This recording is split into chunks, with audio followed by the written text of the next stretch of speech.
फक्त एका महिन्यात सोन्याचे भाव तब्बल 30,000 रुपयांनी कोसळले आणि धक्कादायक बातमी म्हणजे येत्या काही दिवसात हेच सोनं प्रतितोळा 1,00,000 रुपयांच्या खाली येऊ शकतं. होय, तुम्ही अगदी बरोबर ऐकताय. जानेवारी 2026 मध्ये 1,80,000चा विक्रमी आकडा पार करणारं सोनं अचानक असं धाडकन खाली का येतंय? यामागे आहे रशिया आणि अमेरिकेमध्ये होणारी एक सिक्रेट डील. पुतीन यांच्या एका निर्णयामुळे तुमच्या आमच्या घरातल्या सोन्याचे भाव बदलणार आहेत. हा सगळा खेळ नेमका काय आहे, चला समजून घेऊया. नमस्कार मित्रांनो, स्वागत आहे तुमचं आपल्या लाडक्या मराठी जोश कट्टावर. मंडळी, 30 जानेवारी 2026 चा तो दिवस आठवा. 24 कॅरेट सोन्याने रेकॉर्ड मोडले होते. एक तोळ्याची किंमत होती तब्बल 1,80,000 रुपये. सगळ्यांना वाटत होतं सोनं आता 2 लाखांवर जाईल. पण पुढच्याच आठवड्यात मार्केटमध्ये भूकंप झाला. फक्त 20 दिवसात सोनं 30,000नी स्वस्त झालं आणि 18 फेब्रुवारीला ते 1,50,000वर आलं. आता आंतरराष्ट्रीय मार्केटचे तज्ज्ञ सांगतायत की सोनं लवकरच 1,00,000च्या खाली येऊ शकतं आणि या सगळ्याला कारणीभूत आहे रशिया.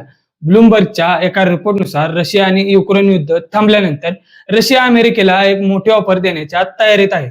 यात सर्वात मोठा मुद्दा म्हणजे अमेरिकन डॉलरची वापसी.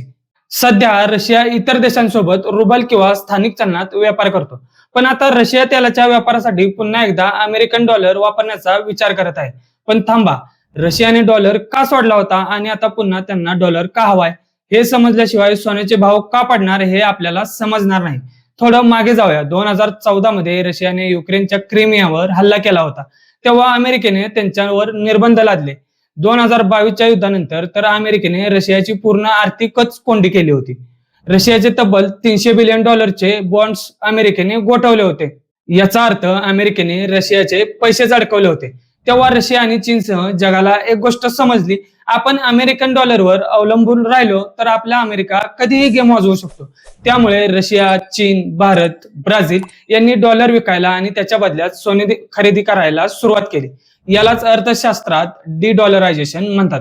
सेंट्रल बँकांनी भरमसाठ सोनं खरेदी केल्यामुळे बाजारात सोन्याची टंचाई निर्माण झाली आणि म्हणूनच सोन्याचे भाव 1,80,000पर्यंत पोहोचले होते. आता येतो सर्वात महत्वाचा ट्विस्ट. अमेरिकेच्या निर्बंधामुळे रशिया युरोपला थेट तेल विकू शकत नव्हतं. भारतामार्फत होणारा व्यापारही आता ट्रेड डीलमुळे कमी झालाय. यामुळेच रशियाचं मोठं आर्थिक नुकसान होत आहे. म्हणूनच युरोपशी पुन्हा व्यापार सुरू करण्यासाठी रशियाला आता डॉलरची गरज भासते. जर रशियाने पुन्हा डॉलर स्वीकारला तर ती डॉलरायझेशनची प्रोसेस थंड पडेल. जगातील मध्यवर्ती बँका सोनं खरेदी करणं थांबवतील. डॉलर पुन्हा मजबूत होईल.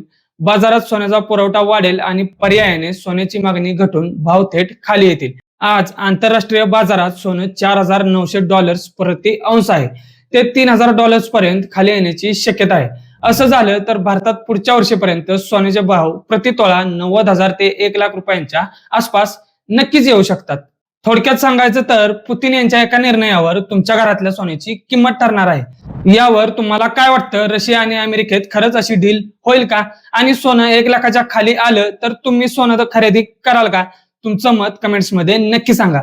व्हिडिओ आवडला असेल तर आपल्या मराठी जोश कट्टाला लगेच सबस्क्राईब करा आणि बेल आयकॉन दाबायला विसरू नका. भेटूया पुढच्या व्हिडिओमध्ये. तोपर्यंत पाहत राहा मराठी जोश कट्टा. धन्यवाद.